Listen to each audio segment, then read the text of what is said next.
So let's begin. What is the state of Apple under Tim Cook?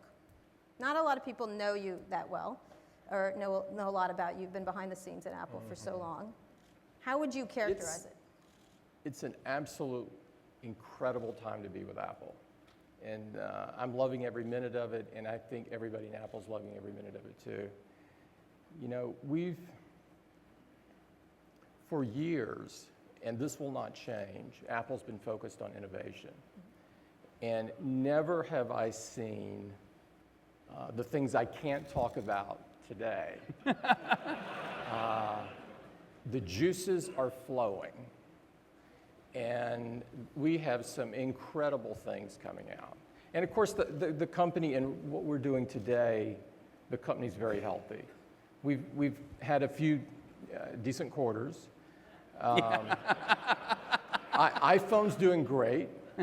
You know, we just finished the first half of our year, and there's 70 million plus people out there more that have iPhones now, which is fantastic.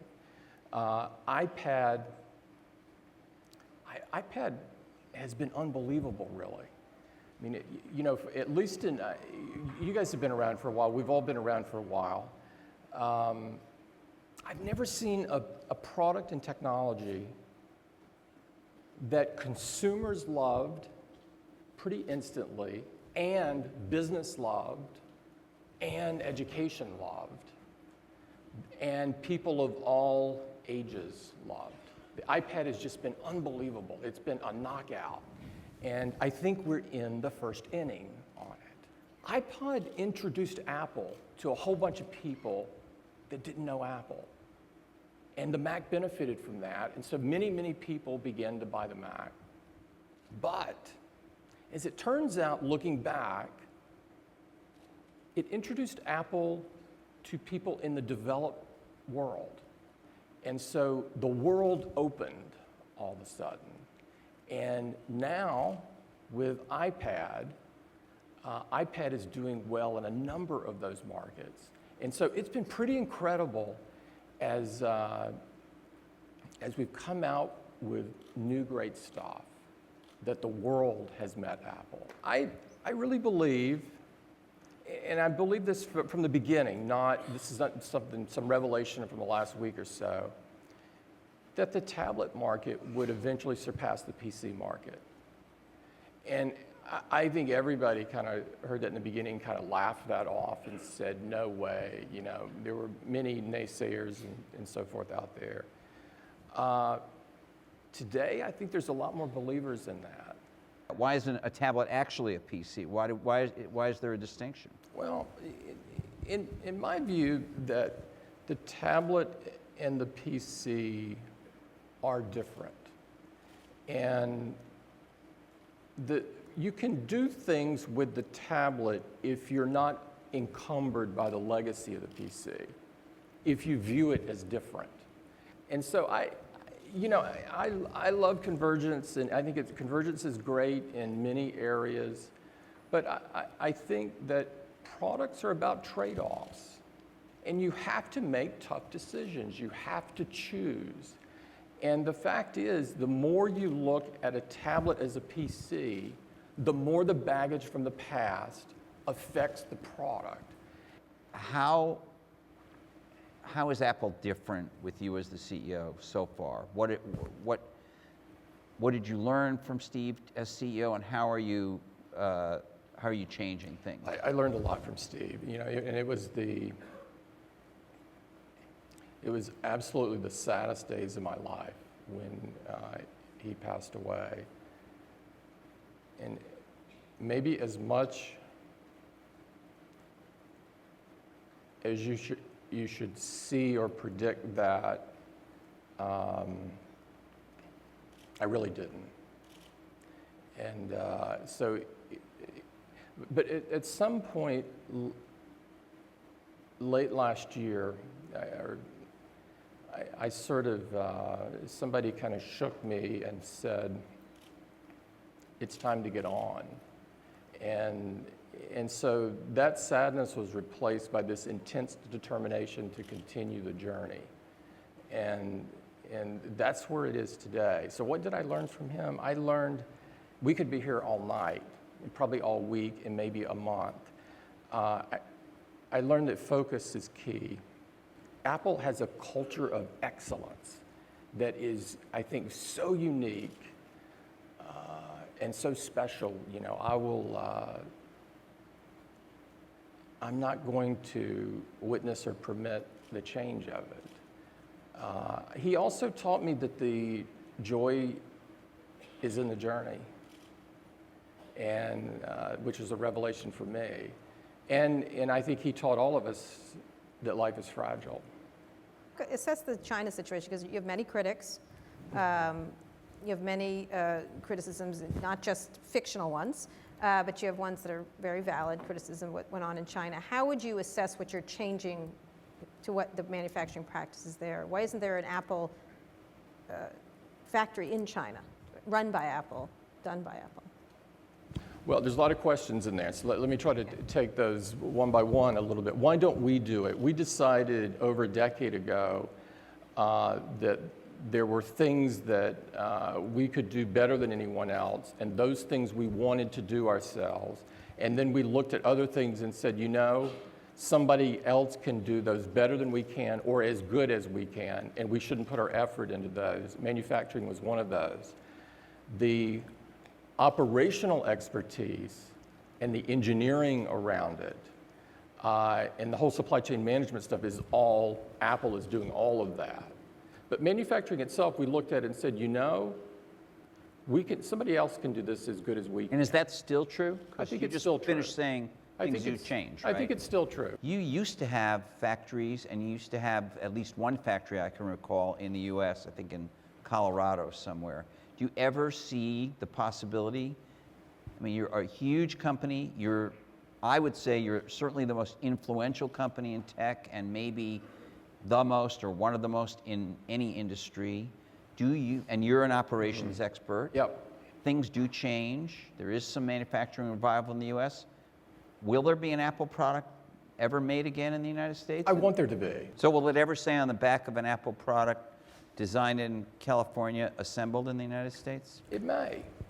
It may. And even though it doesn't say that today, you could put down there, several parts are from the United States. Of course, we're not Well, I can't put anything down there. You can put it down there. That could be your signature, like a lot of words. There you go. Yeah. Let's talk about the patent wars that go on. Yeah. Apple, Samsung, Google. Is that a problem for innovation? Well, it's a pain in the ass. Okay. Is it a problem for innovation?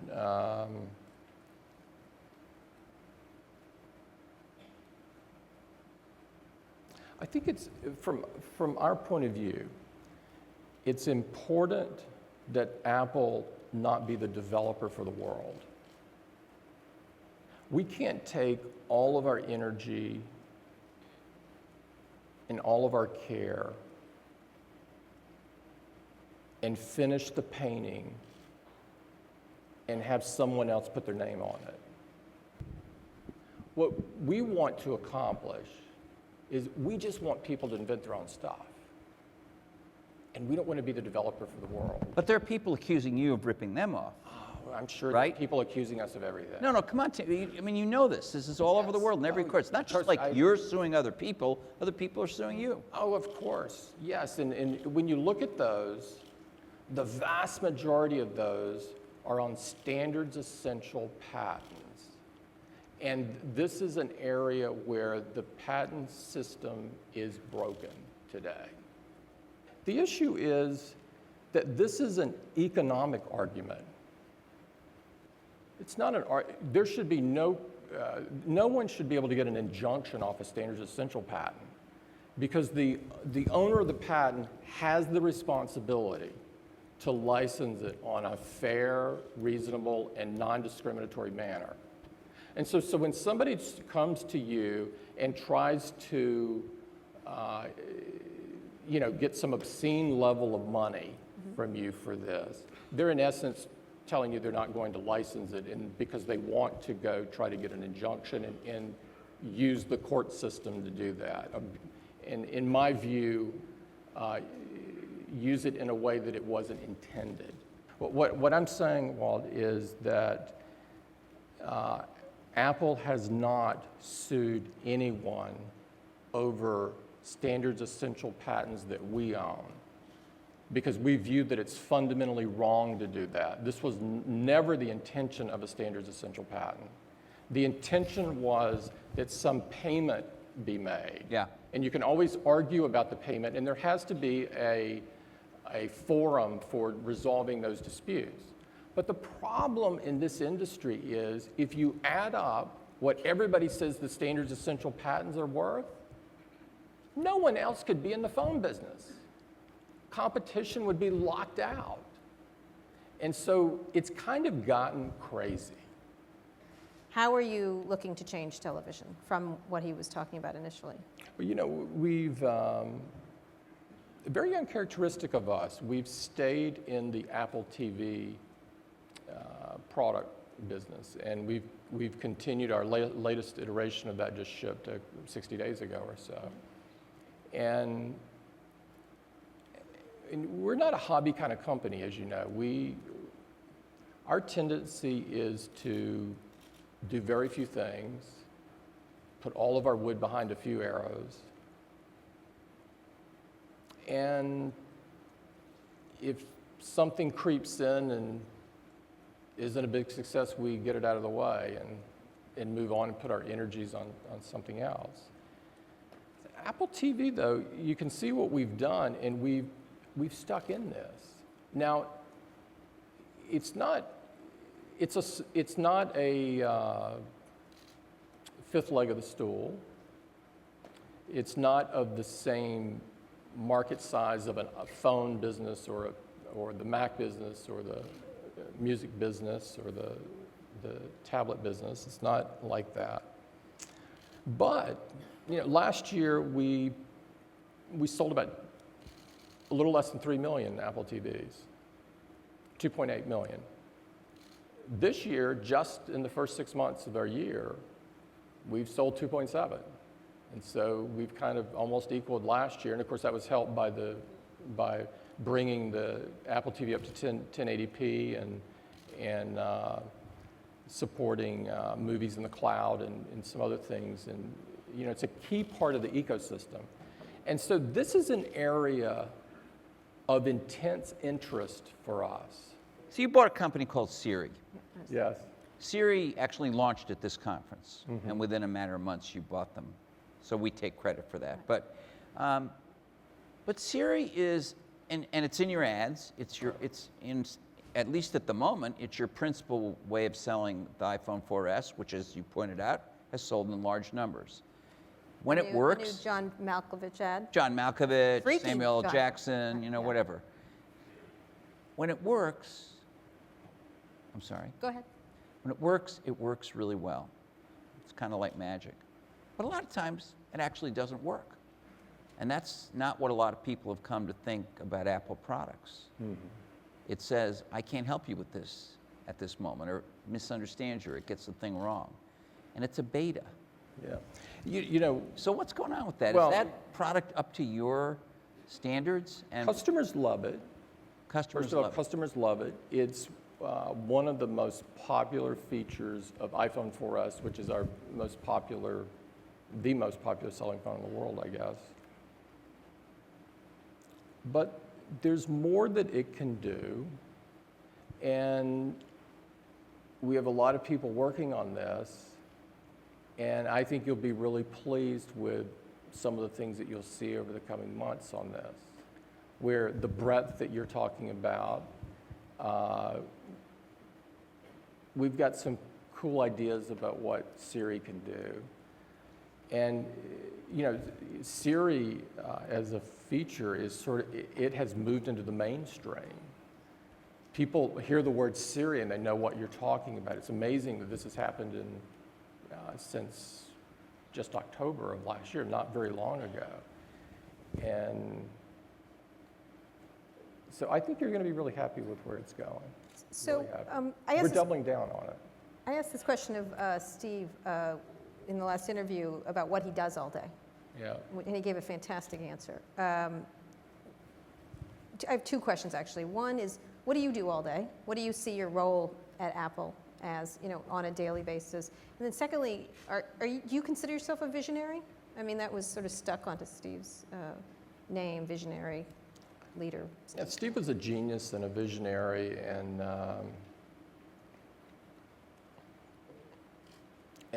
I've never really viewed that my role was to replace him. I think he's an irreplaceable person. That Steve was an original, and I don't think there's another one of those being made. And so I've never really viewed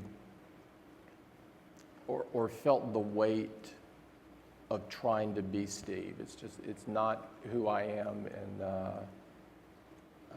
it's not my goal in life. I am who I am, and I'm focused on that, and being a great CEO of Apple. And it's incredible every day to work with what I consider to be the smartest and most innovative people on earth. And so I spend my day working with those people on many different things, some things we didn't talk about that you wanted to talk about maybe, and many things that go with running a company of Apple's size and in all the geographies that we're in and so forth. And I love every minute of it. It's an incredible place to be. It gives me, it is my oxygen. So that's how strongly I feel about it.